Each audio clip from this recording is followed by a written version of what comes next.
Welcome to the Who's Left podcast, a show about Indiana politics, history, and culture from the unapologetic perspective of the Hoosier left. My name is Scott Aaron Rogers, and I'm recording from Bloomington. If you're watching on YouTube, that's my co-host Kilo the Botzer behind me.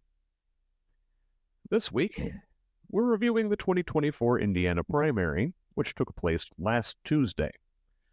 I will look at how Friends of the Pod fared on election night, analyze the unpredictable Monroe County Commissioners' Battle Royale, with commentary on the statewide contests for governor and United States Senate.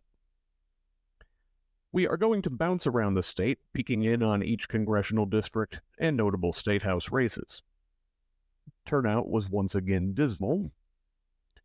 Nearing 20 years of one-party rule, Republicans having drawn themselves into a near insurmountable supermajority, with declining quality of life outcomes for Hoosiers, it is understandable for the population to feel helpless, like our voices and our votes don't matter.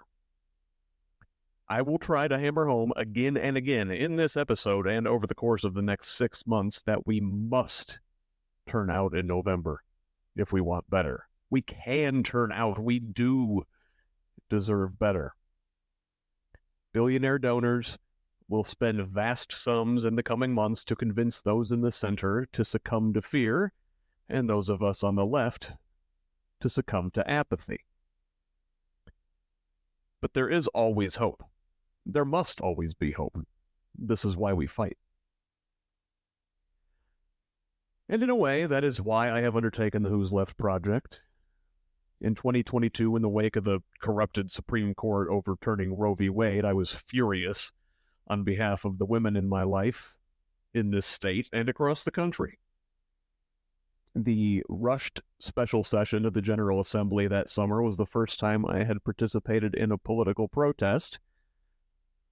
I had spent my whole adult life squandering the privilege I have in this society as a straight white man. I knew I needed to do more, but wasn't quite sure what that looked like. I didn't know anybody in political circles. My time was consumed by work and family. So I started writing on Substack in what little spare time I had. I've branched into campaign finance research and started this podcast because the world needs more basic white guys with podcasts.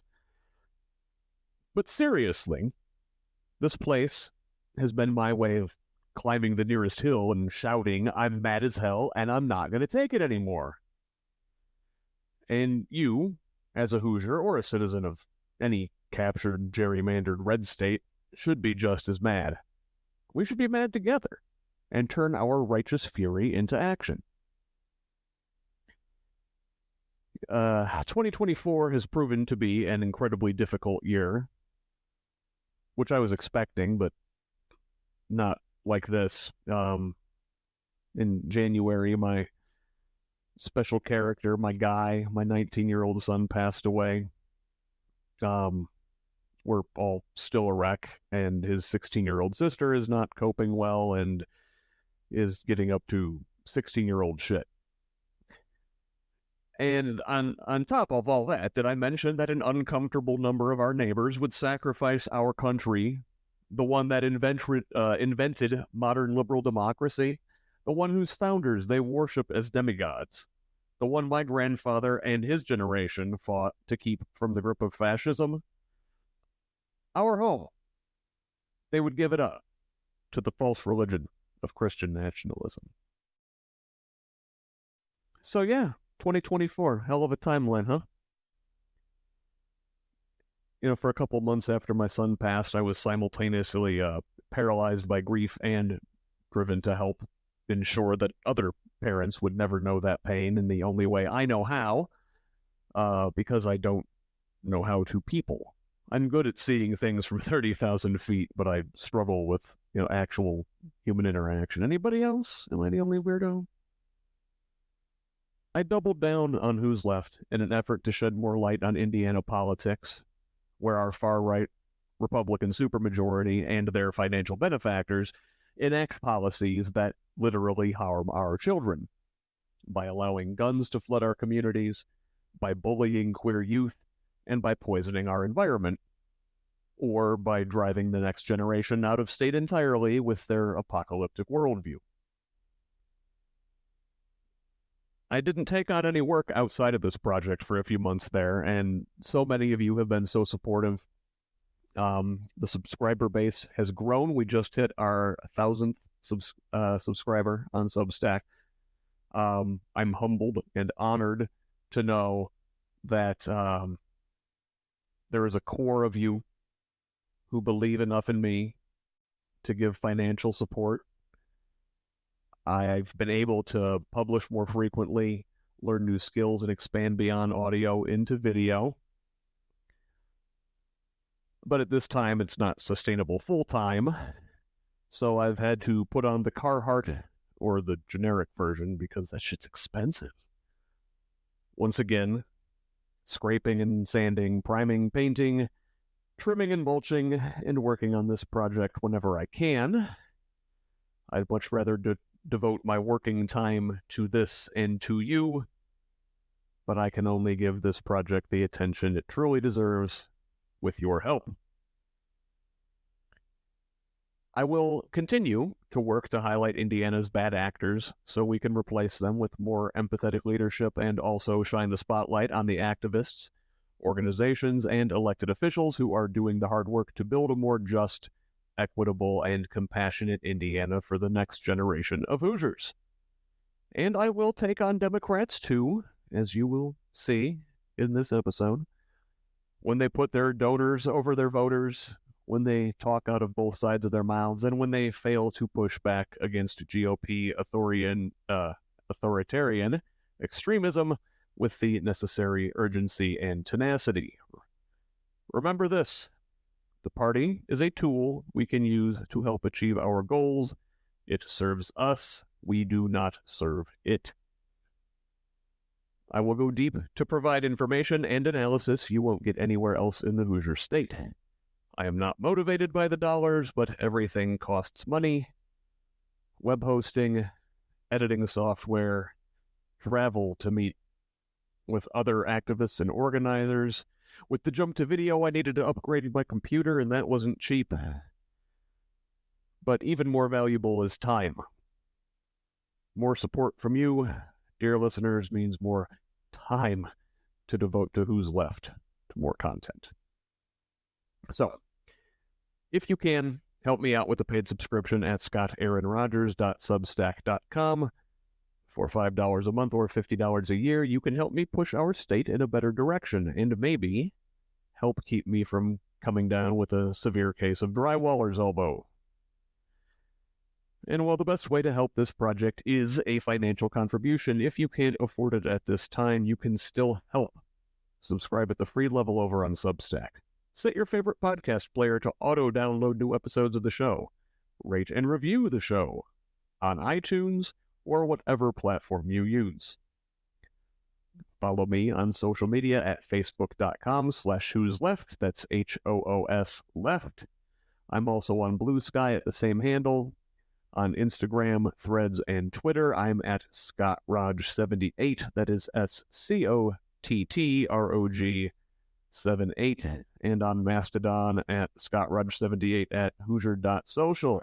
If you want to see my face or the occasional photobomb from a puppy, I'm posting full video episodes of the pod on YouTube and clips on TikTok. The handle on both of those is at Who's Left. Please subscribe to any and all. But most importantly, share our message. Forward the articles to friends, family, and colleagues. Don't just like, but share on social media.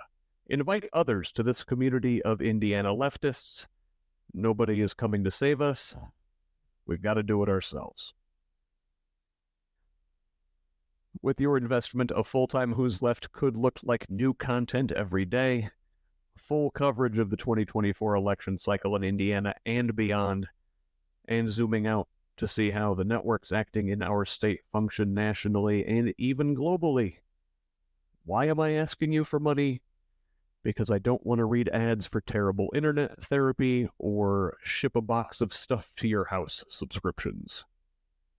And I also don't want any content behind a paywall because, as one of my favorite authors, and once a Hoosier, always a Hoosier, Sarah Kendzior says, it's not cool to paywall political content in a political crisis. I believe in open access to information, and your support helps make this knowledge freely available to all Hoosiers. But I desperately need your contributions in order to keep bringing you all of that sweet, sweet content. So please, before the review of the 2024 Indiana primary, pause right now, go to scottaaronrogers.substack.com and subscribe at the paid level. To those who have contributed already, my sincere thanks, and to everybody, thanks for listening.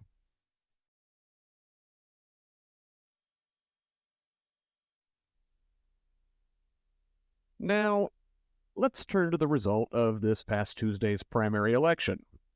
And I want to start right here in Bloomington and Monroe County. I spoke to all 5 Democratic candidates across the 2 abnormally expensive and acrimonious races for county commissioner. If you've been listening to the show, you know I've spent weeks trying to map the fault lines in this rare one-party Democratic county in Indiana.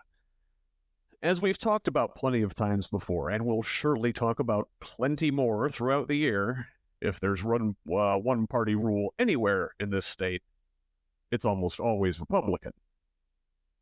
That's why Monroe County makes such an interesting case study. So, in District 2, 3-term incumbent Julie Thomas took on current county council member Peter Iverson. Iverson had a huge fundraising advantage, like 3-1, with a lot of support from local businesses, particularly home builders. Yet, Thomas wins this race solidly by 3 points, 51.5 to 48.5. She will go on to win in November. There is currently no Republican in this race. I had no idea Julie Thomas was such a powerhouse. In the other race, her fellow incumbent, Penny Githens, took on 2 opponents, Jody Madera and Steve Volan, in District 3. Now, Githens and Thomas essentially ran together as a block, whereas Madera ran sort of as the business candidate along with Iverson, and Volan stood alone, though in support of much more housing. So in that race, Madera won 43% with Githens at 33 and Volan at 23. Githens announced during her concession speech that she will retire at the end of her term. Madera will face Republican Joe Van Deventer in the general, who won his primary. And I'll tell you, I had no idea what was going to happen in that race. I had things pegged totally backwards. I thought Iverson, surely with that vast fundraising advantage, his signs all over town, would be able to beat Thomas one-on-one, and I assumed Githens would move on, splitting the change candidate vote. But alas, I had things backwards. Thomas won comfortably. She was running about 10 points ahead most of the night before settling in with that 3-point win. And I had no idea Madera was going to come in. It seems more of a, I don't know, is it a generational thing? Because Madera is younger than the other 2 candidates. It's not the splitting the building vote. I'm still trying to figure out these fault lines in the local Monroe County Democratic Party. If you're a Monroe County listener, send feedback. I'm interested to hear how and why you voted the way you did, and your thoughts on the race and Monroe County politics in general. I did want to briefly talk about the county council here in Monroe County. There were four candidates running for 3 spots in the general election. Incumbents Cheryl Munson and Trent Deckard easily moved on. Monroe County Democratic Party Chairman David Henry edged Matt Caldy for 3rd place, so he will be moving on to the general election. A lot of hats there, my friend. Congratulations to everybody for moving on. So let's zoom out a little bit and look at some of the statehouse races, and we'll work our way up to the big statewide contests. Here in District 62, that's House District 62, my home district, that's Brown County, rural Monroe County, and parts of Jackson County. They gerrymandered the city of Bloomington into its own district. Anyway, a friend of the pod, Thomas Horrock, was unopposed in the Democratic primary and will move on to face incumbent Dave Hall, who looks like store brand Ted Cruz. We'll see him in November. Horrocks is going to win this race. You heard it here first. Moving north a little bit, up in House District 24, which includes much of Hamilton and parts of Boone County, Westfield, Sheridan, parts of Carmel, and Zionsville in this district. The incumbent, Donna Shabley, is retiring. Guest of the show, Josh Lowry, is unopposed, and he will grapple with Republican Hunter Smith in November. And if you recognize that name, Hunter Smith is a former punter for the Colts, which seems to unusually launch guys into positions of prominence. I don't know. Anyway, Smith is now a farmer who owns Wonder Tree Farm in Zionsville, and for a Republican has a remarkably good record on the environment. But do not get Colts nostalgia. Do not confuse Hunter Smith with Peyton Manning and Marvin Harrison. Do not let the remarkably decent environmental record fool you. Hunter Smith would still be a vote to defund public schools and continue the culture war garbage in the statehouse. Let's put Josh Lowry there. Good guy, friend of the show. Hope to have him back. Sticking with the number 24. Down in Senate District 24, that is Putnam County and parts of Hendricks. We're talking Greencastle, Danville, Avon. Incumbent John Crane is leaving that seat, and there is a contest between Democrat and former guest here, Veronica Pedrell, a DePaul music professor and awesome transgender trailblazer, was unopposed in her primary, will face former Hendricks County Sheriff Brett Clark in November, who did have an opponent and came out of that race.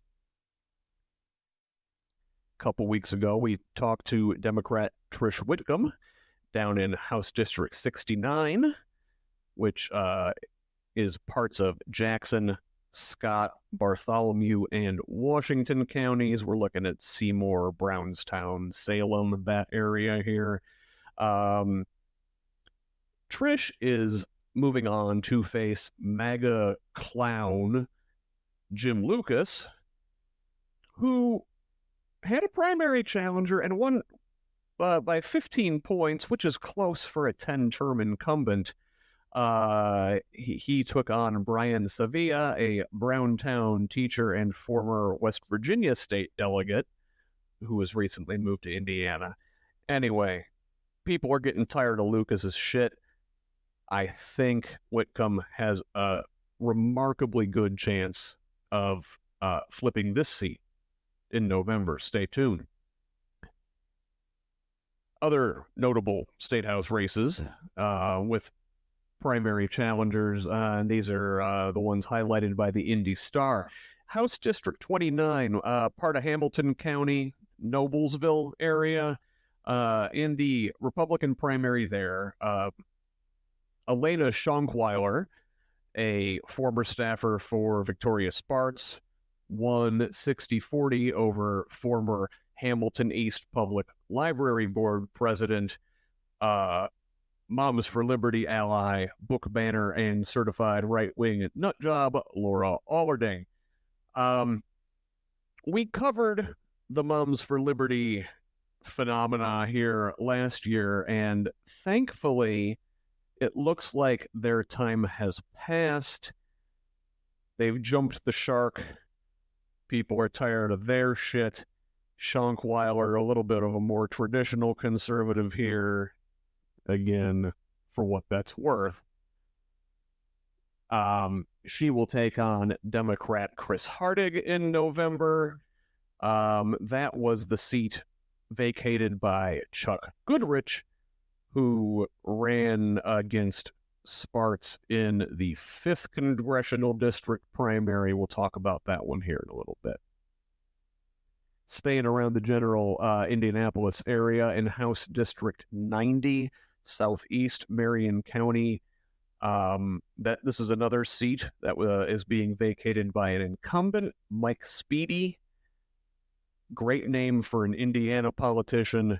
Terrible record. Anyway, he ran in the 6th. We'll cover that later. This seat that he's vacating, the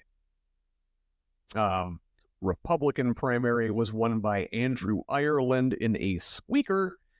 This guy is a former deputy attorney general and a Ted Cruz acolyte, a complete all-around MAGA douche, who will face Dominique Davey in the general election, who was also uncontested.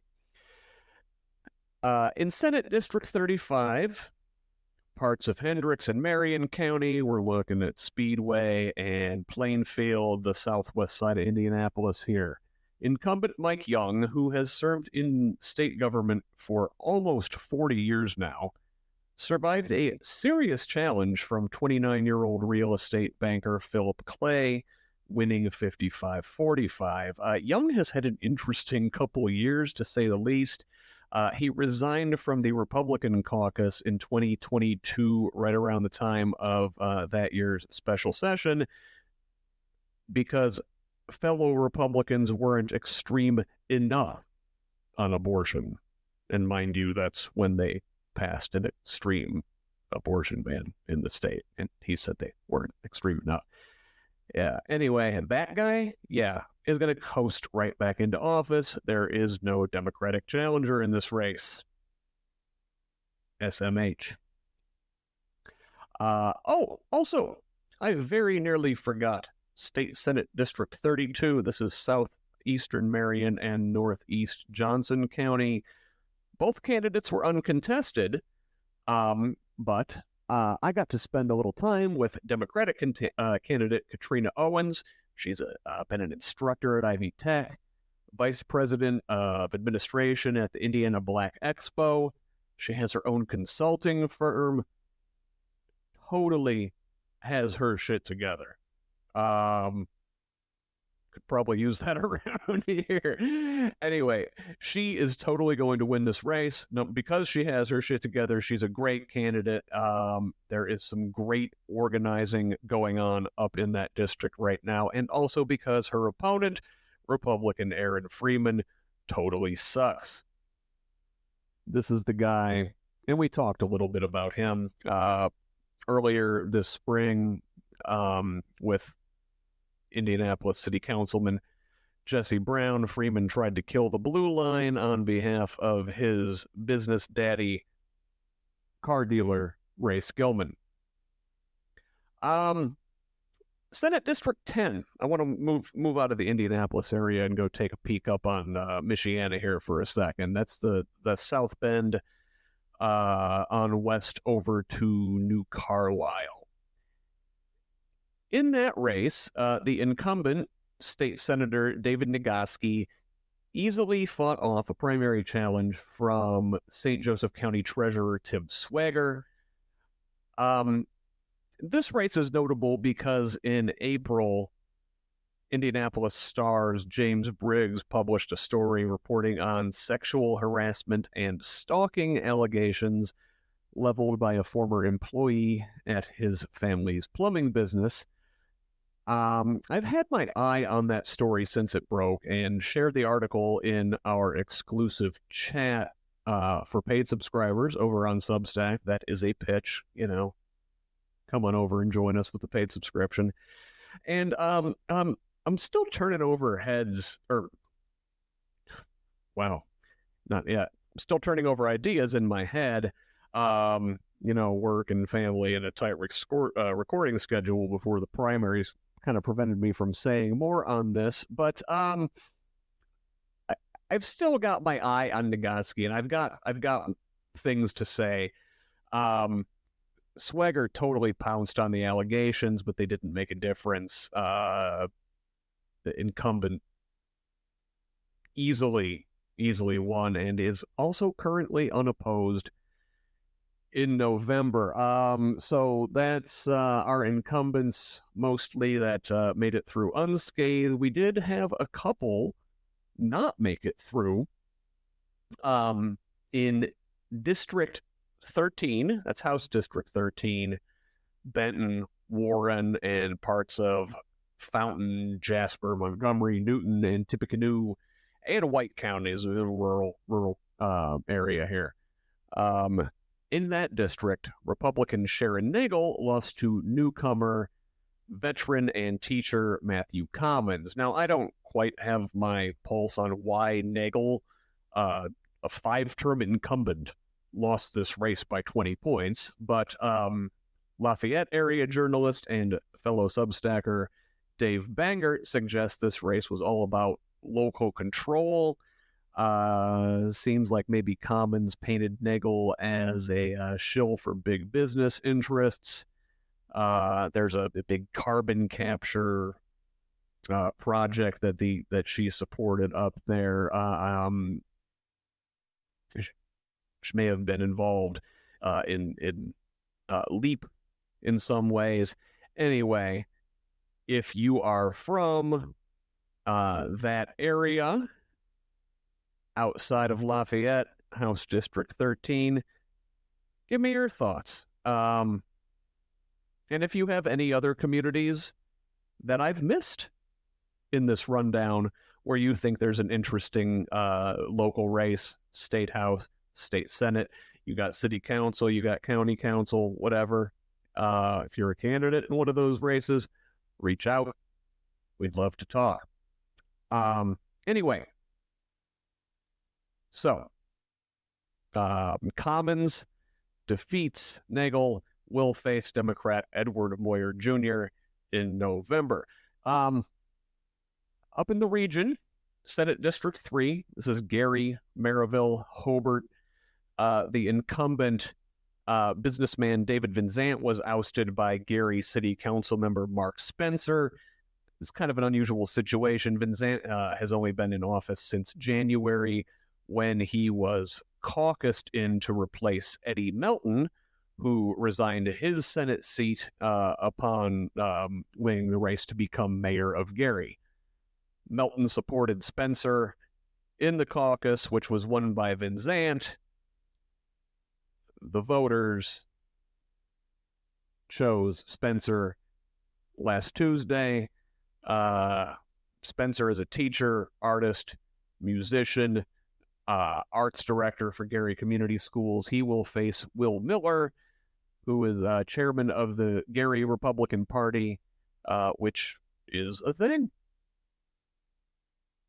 So, that covers the state house races I've taken an interest in, and now we're going to move on up to the congressional district level.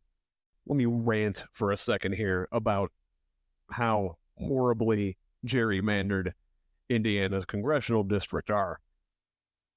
Sure, we're a quote-unquote red state.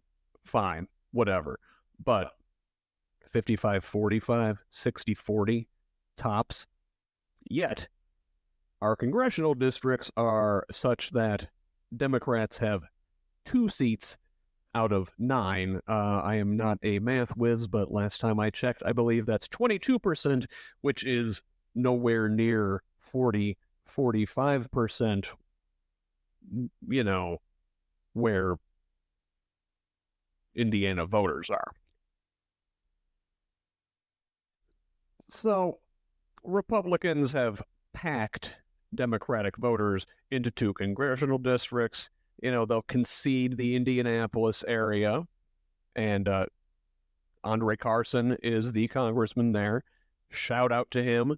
He does a great job. Solid progressive. He has been there on the right side recently in all this mess with Israel and Gaza. He easily won his primary. He had 2 opponents, still won like 90% of the vote. He has an opponent. Well, he doesn't quite have an opponent yet for November because that primary was won by Jennifer Pace, who passed away from a heart attack in March. Yet still defeated Catherine Ping by 1 point in the Republican primary. The 7th District GOP will have to caucus in a new candidate there.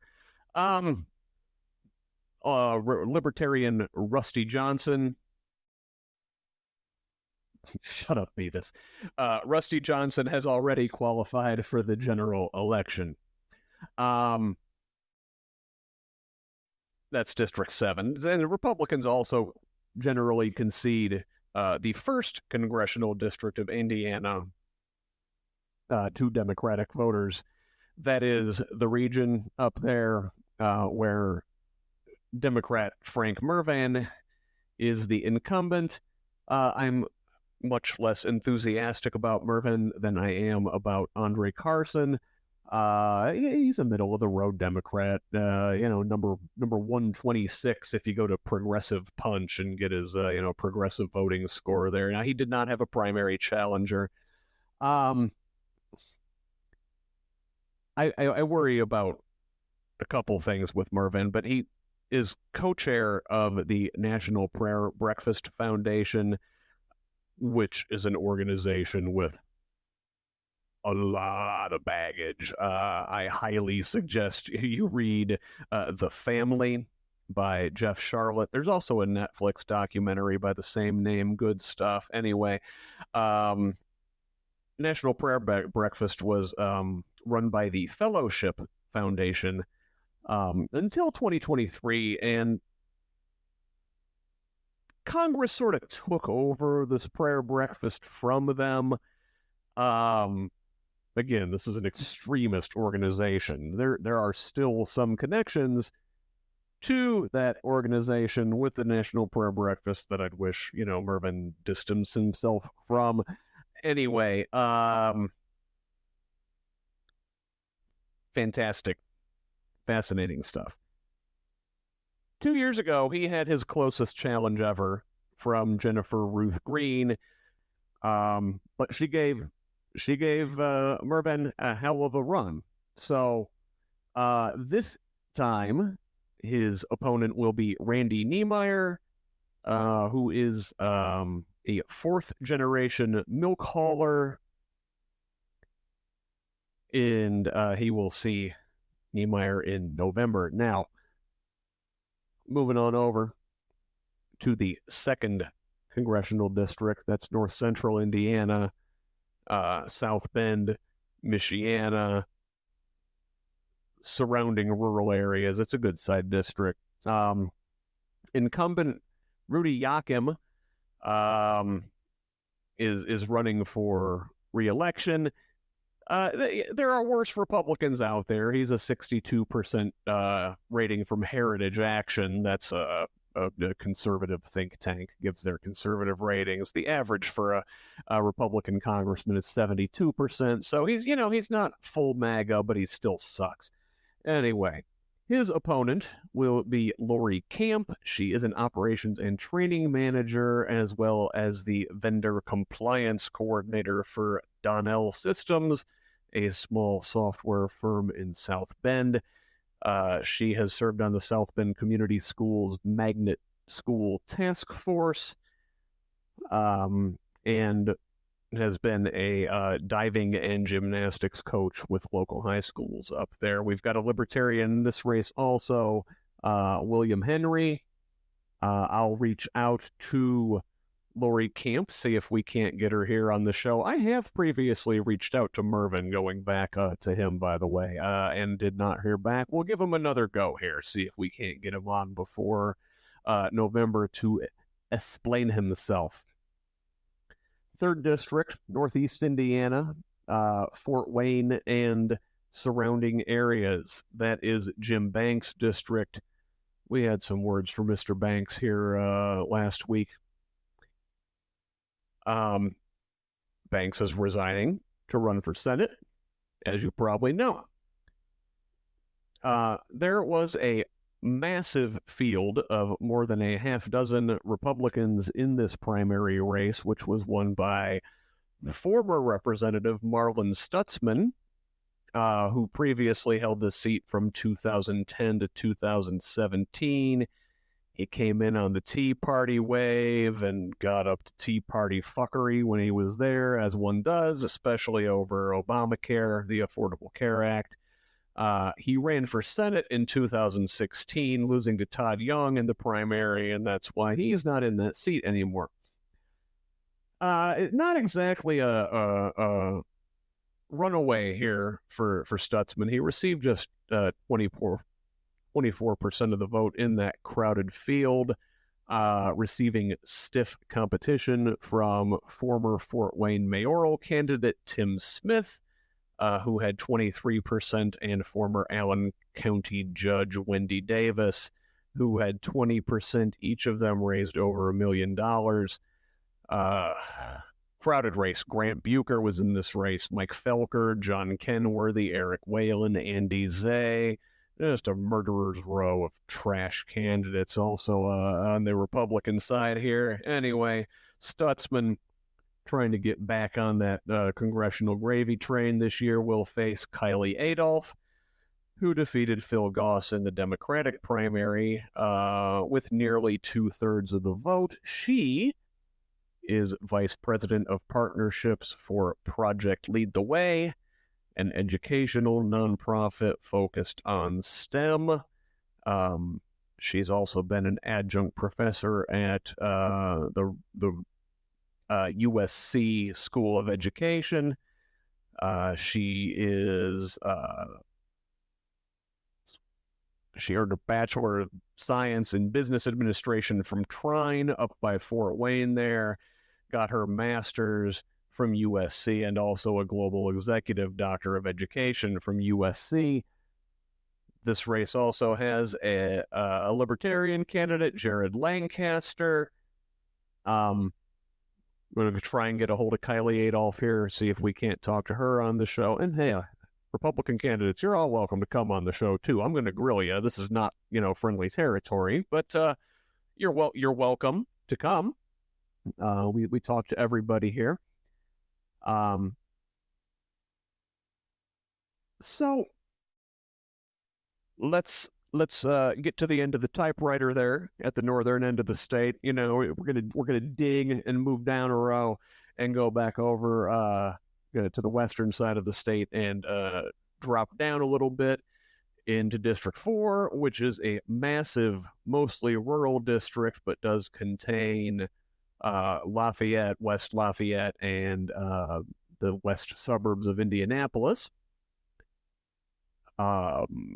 Incumbent Jim Baird defeated Charles Bookwalter and John Piper in the Republican primary.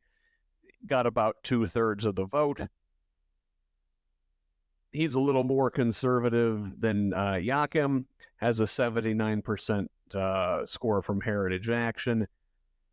The Democratic candidate in that race will be Derek Holder, a former Marine and paralegal who lives in Martinsville. Please, somebody get this man a better website. You are officially a Democratic nominee for Congress now. It just goes to show how much Indiana Democrats are being hung out to dry by the National Party. It sucks. They don't think we have a chance. We have a chance. Like in the 5th District. This is Hamilton County, the bougie Indianapolis north suburbs there. You've also got Anderson, Muncie, and Marion in this district.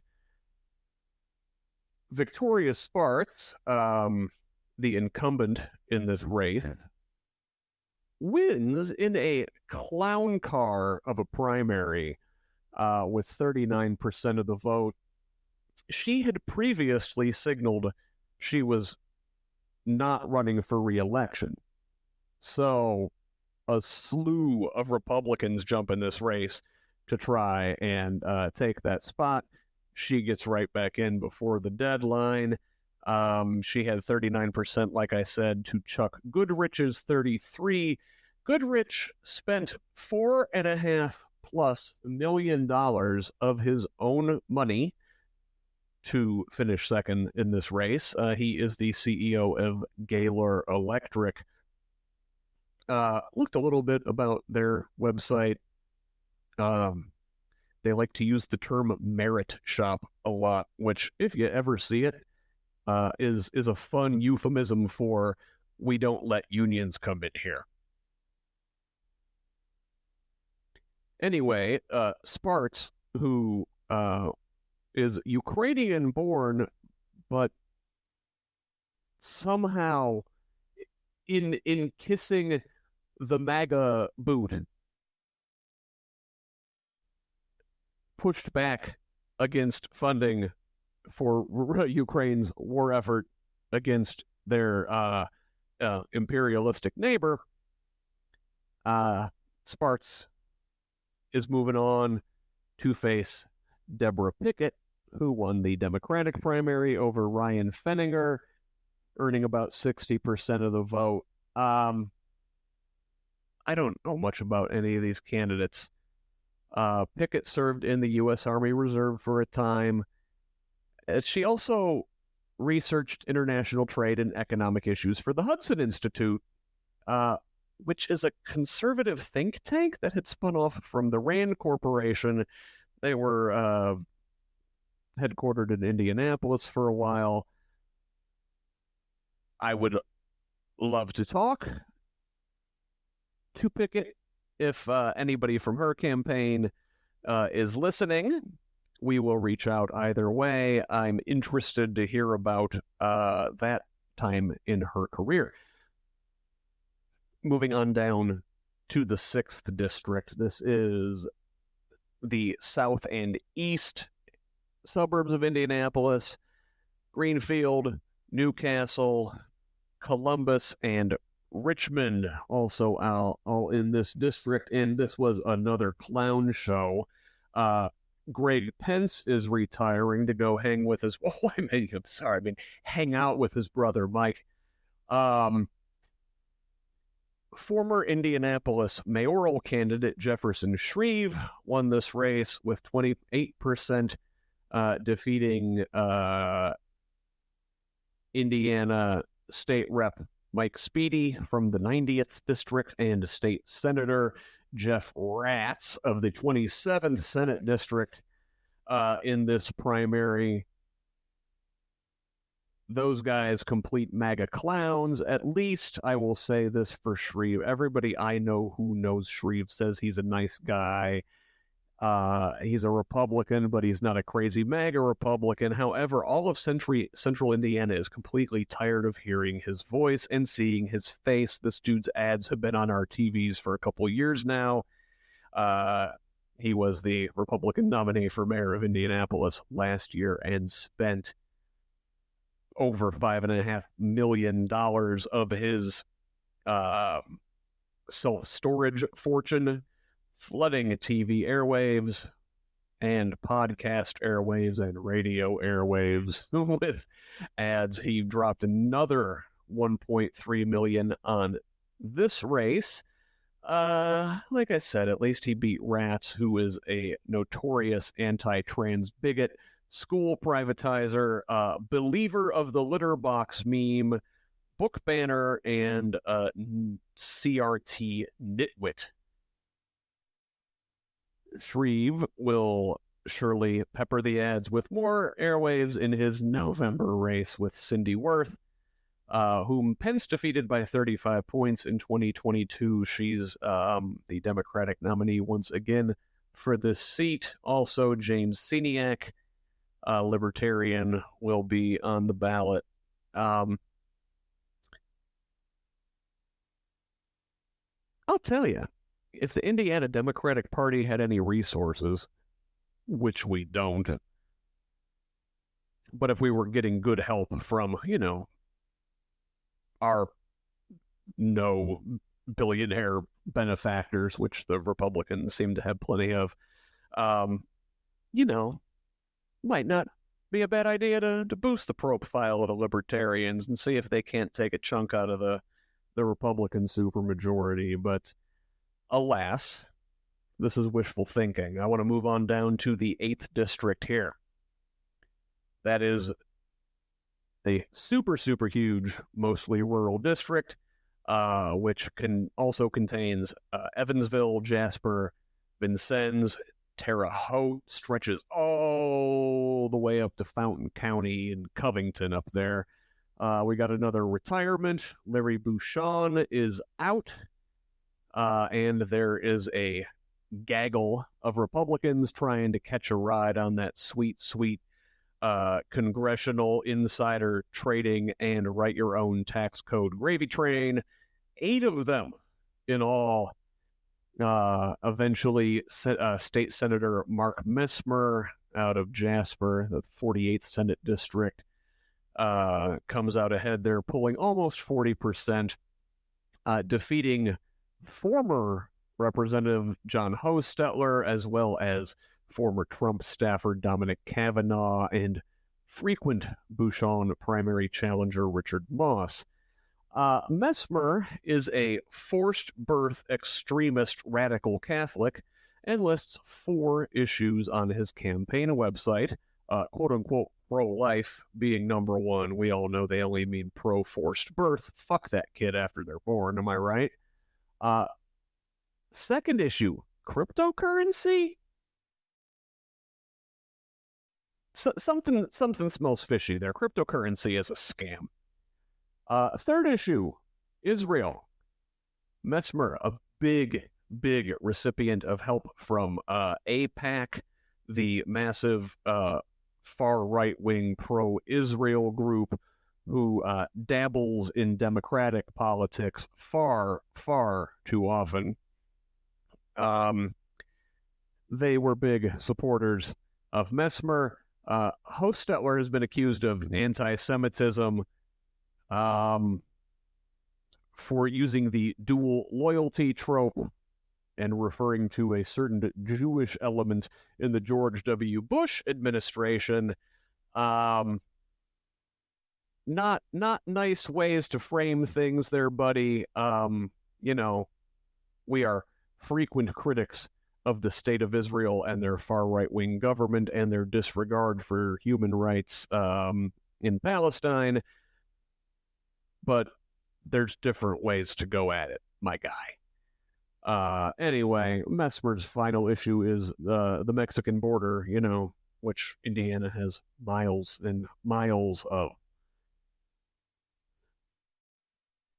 Now, the Democrat in this race is interesting, and I hadn't heard of this guy before, but I am super excited to reach out to Eric Hurt, who won a 4-way race with 45%. Also, somebody get this man a better website, but for what it lacks in style, these policies. This is what I'm talking about. This is how Indiana Democrats should talk. Look at this dude's plank. A, workers' rights. He supports a $20 minimum wage with automatic cost of living adjustments, 6 weeks guaranteed paid vacation, 16 weeks of guaranteed parental leave. And these all sound like a lot, but they're not in, like, Europe or countries that value their citizens. Also a supporter of a 32-hour work week. Union guy, organized labor guy, love it. Environment, climate change should be a top priority. Doesn't want to just focus on more renewables, but also reducing demand. Wants to invest heavily in public transportation and create a national rail service. And I tell you, you start talking trains, and I get like the Vince McMahon meme. I get very excited. Sorry to invoke that guy. He's a total monster. Great meme, though. Taxing the rich. He's got a whole plank on supporting a top marginal tax rate of 80%, which puts us right in line with the New Deal era. That's right where we should be. Supports a wealth tax and a windfall profits tax to fight corporate price gouging and shrinkflation. Love it. You guys hearing this? This is what I'm talking about. Education. Believes that all school meals should be free across the board. Supports universal pre-K, universal community college, and debt-free 4-year universities. Supports the immediate cancellation of student loan debt and teaching honest history. Believes we should tackle crime by tackling the root causes, not by criminalizing poverty. He supports moving funds from traditional policing into education and healthcare, substance abuse counseling, and social services. Supports the federal legalization of marijuana, a ban on for-profit prisons, and the decriminalization of sex work. This guy's pro-democracy, pro-choice, pro-LGBTQ rights, and for single-payer health care. Willing to call the siege on Gaza what it is. This is the kind of unapologetic leftism that gets me excited. Unfortunately, I am not in that district. I do not get to vote for Eric Hurt in my district. Indiana 9th District Republican Congresswoman Erin Houchin, my rep, easily dispatched her primary opponent. She acts like a moderate, but willfully bends the knee to Trumpism. She's election denial curious. And we're going to counter that with Democrat Tim Peck. In the fall, he defeated Liam Doris. Liam Doris is a Bloomington guy and a Democratic socialist, and I really wanted him to get to come on the show. We couldn't quite get either of these guys. And it's not so much that I have a problem with Peck. I mean, he says the right things on his website, and he says the right things in general, but I don't like that the 9th District Dems put their thumbs on the scale and endorsed a candidate in the primary. You don't do that. You let the voters decide. Number 2, Peck just looks smug, and I know, like, that's your face. You can't help it. but boy, like, I don't know. He just gives off a bro vibe that I don't know how well that's going to, fly in southeastern Indiana. His campaign culture isn't great from what I've heard. Little birdies have said he's had walkouts. And he doesn't really stand for much of anything. You saw that detailed policy list from our candidate in the 8th. In the 9th, Peck, boy, he says a lot of words but doesn't seem to actually stand for anything. And yet, I will still vote for him because Erin Houchin carries water for fascists. I'd at least like, yeah, Aaron, if you're going to wear the armband, to wear it loud and proud so we know where you stand.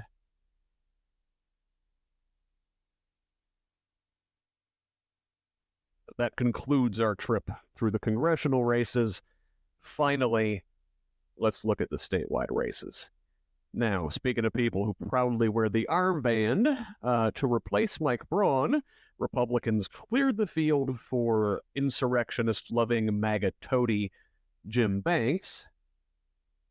They fought tooth and nail to prevent a contested primary, to keep John Rust off the ballot. John Rust is a southern Indiana egg farmer running as the centrist in this race. Again, Rust is not our friend, but he did point out a lot of Banks's flaws.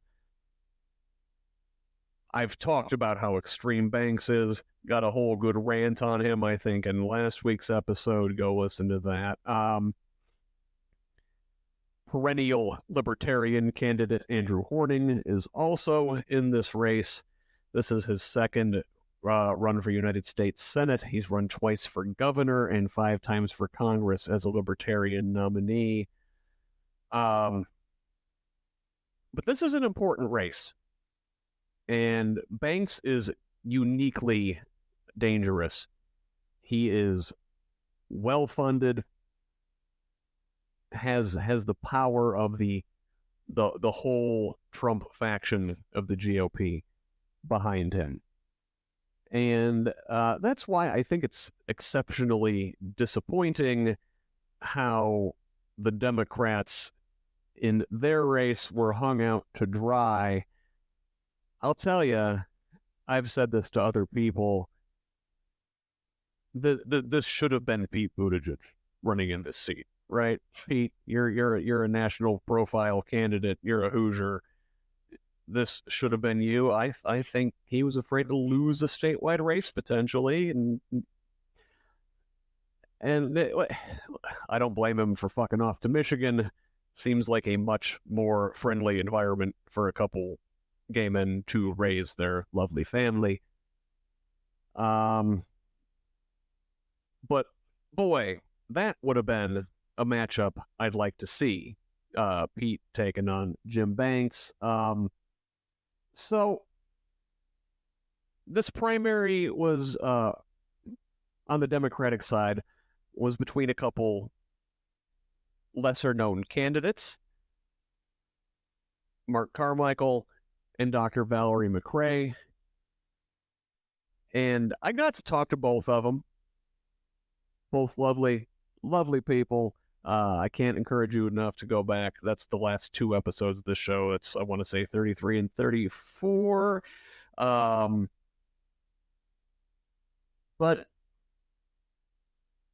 these are campaigns for United States Senate, and you could just tell they were operating on a shoestring budget.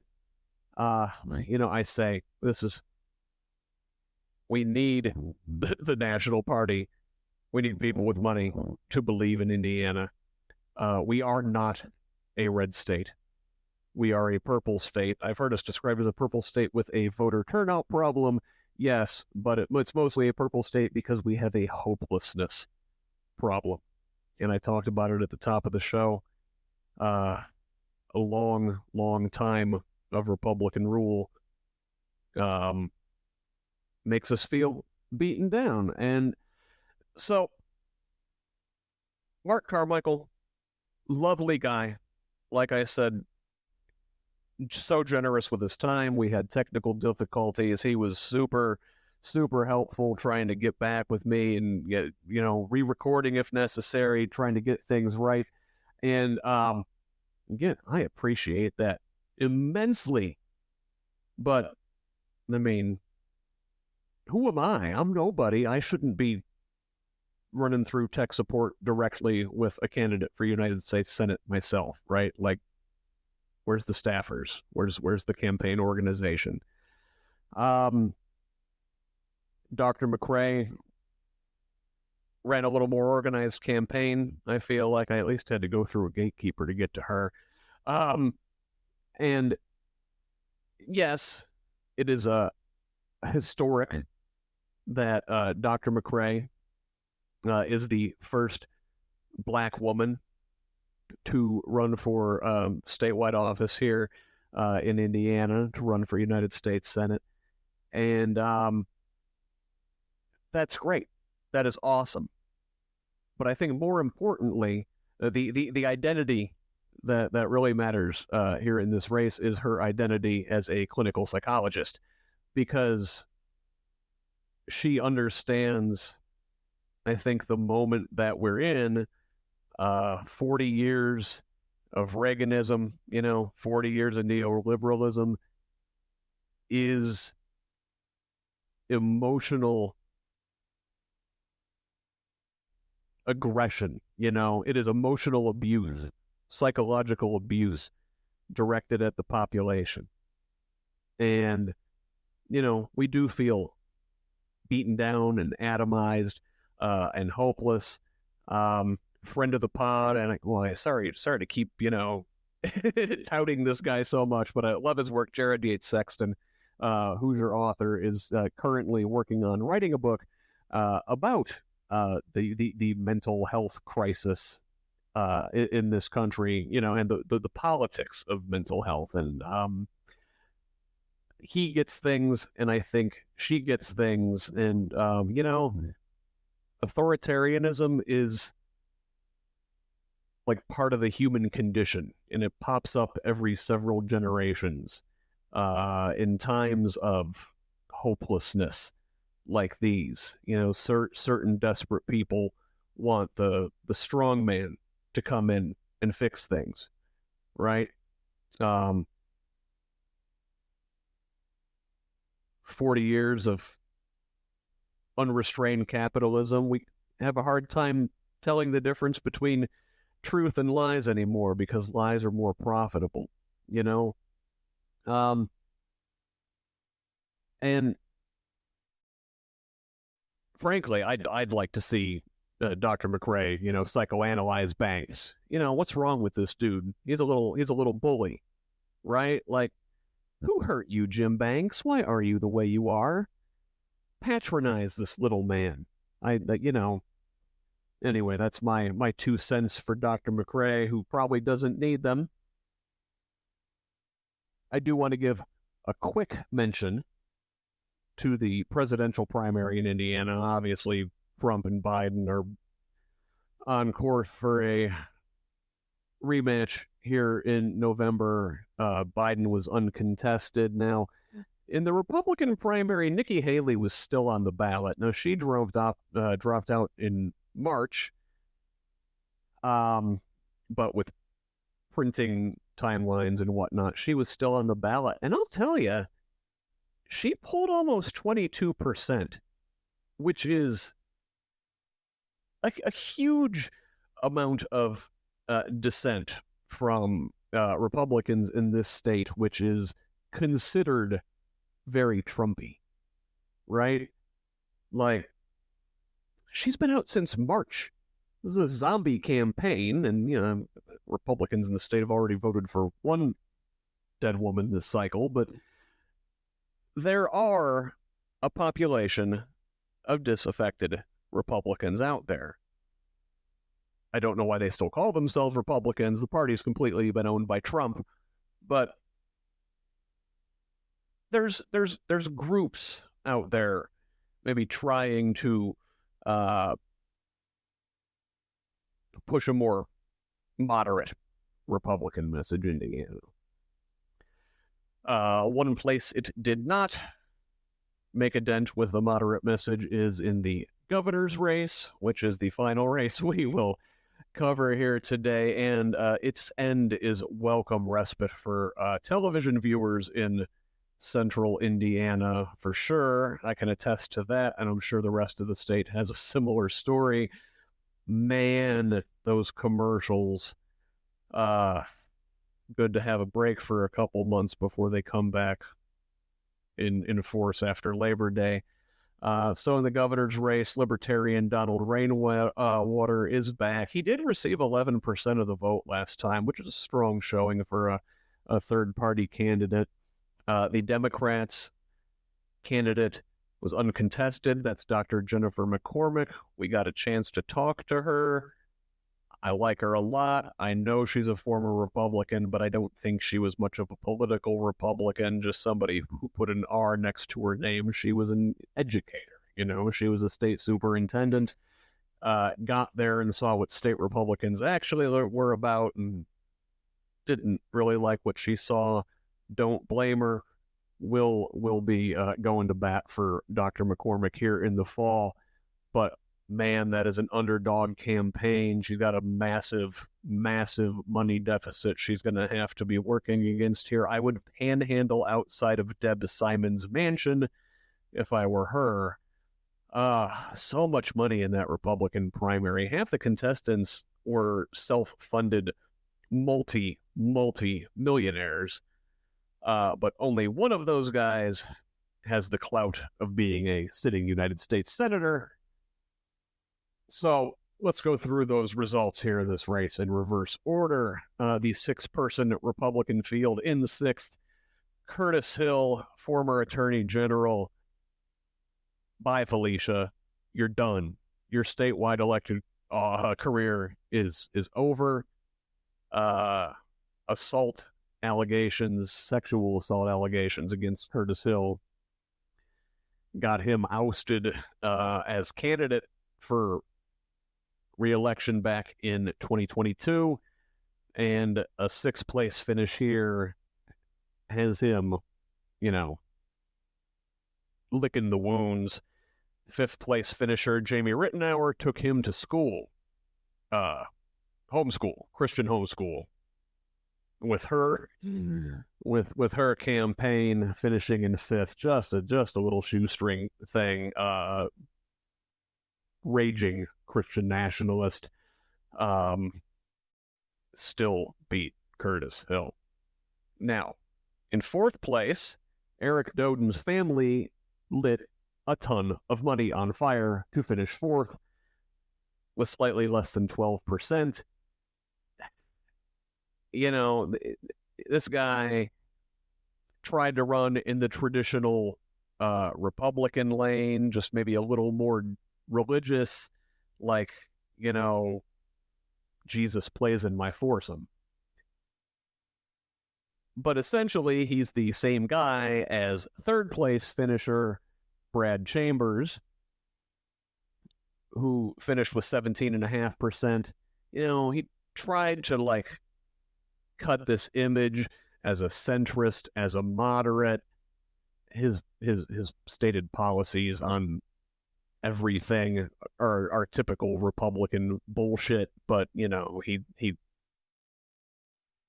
speaks softly, right? And seems like a decent, nice guy. What I'm really interested in there is where his donors go, because there are a handful of very wealthy donors that supported Chambers in this race who have been known to contribute to Democrats when the Republican is an extreme candidate, because, it turns out business people know that driving all of the educated people out of state isn't good business. And there was that a group called Recenter Indiana was involved in this race a little bit, trying to maybe get Democrats to pull Republican primary tickets to vote for the centrist. Obviously, doesn't seem like there was a huge appetite for that, because I don't really know how much further right the center could be.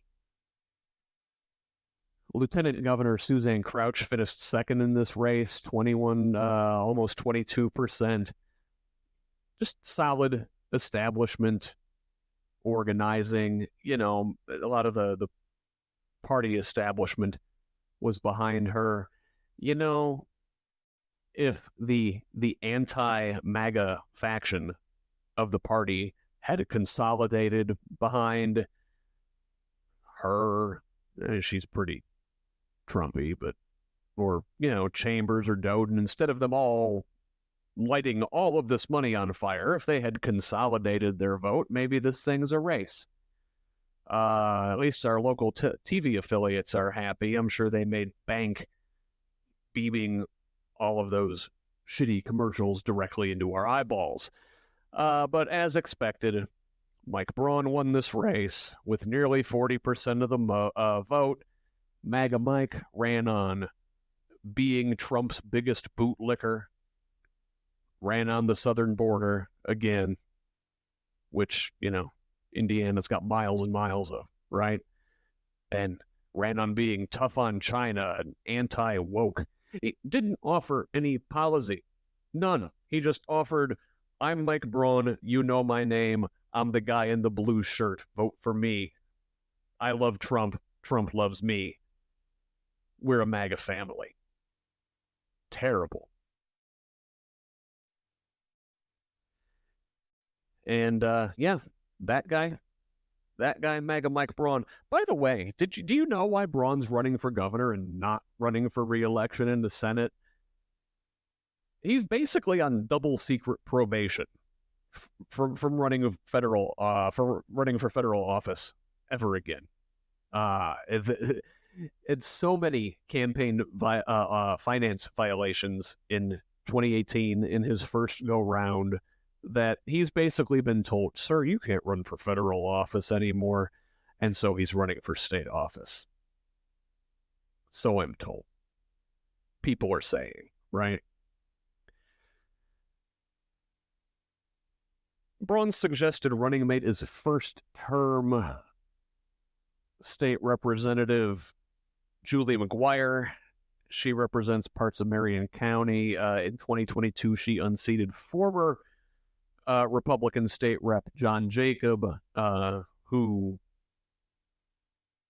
was so extreme on abortion that he pissed off other Republicans, if you can imagine. But Indiana's weird, which I didn't need to tell you, but it's weird in a way you probably didn't know, in that he doesn't really get to pick his own running mate. He can suggest a running mate, and he has, but lieutenant governor candidates, as well as attorney general candidates in both parties, are chosen at their state party convention. And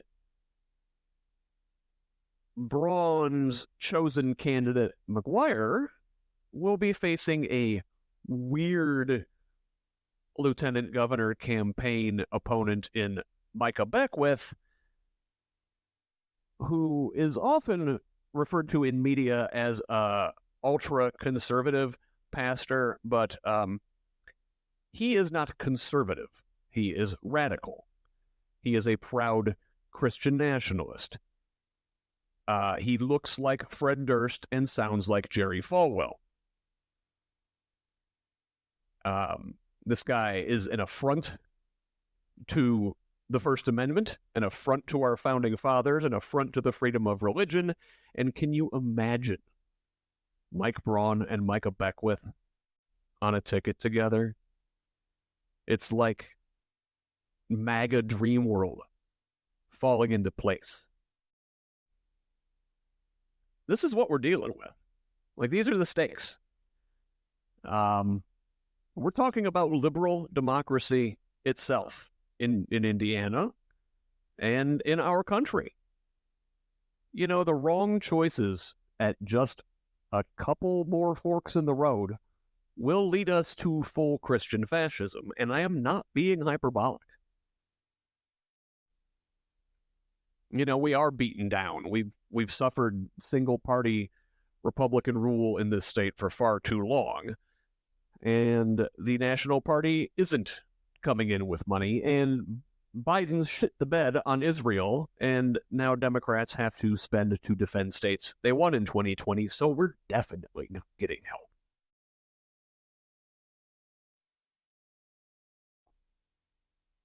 So if we're not getting help, we're real underdogs. We gotta shoot big, you know? Quit half-assing things. Quit being diet Republicans. Quit being Republican light. Stand for something. If they're going to call us commies anyway, we might as well stand for some real progressive values.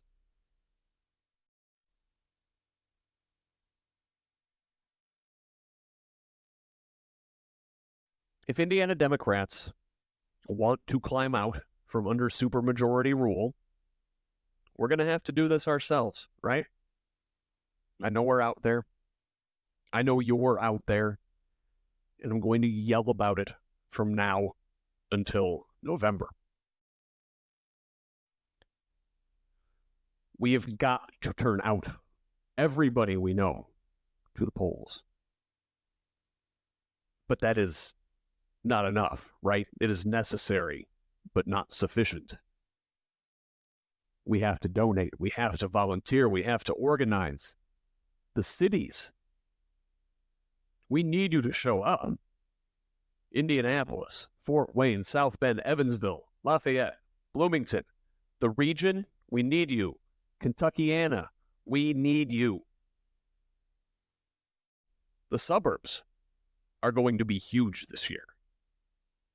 And they're already turning. But it's time to back up that in this house side, right? Real action. What kind of country do we want to live in? Are you willing to give up a modicum of comfort so that others might have a chance? You know, what's the price of our humanity?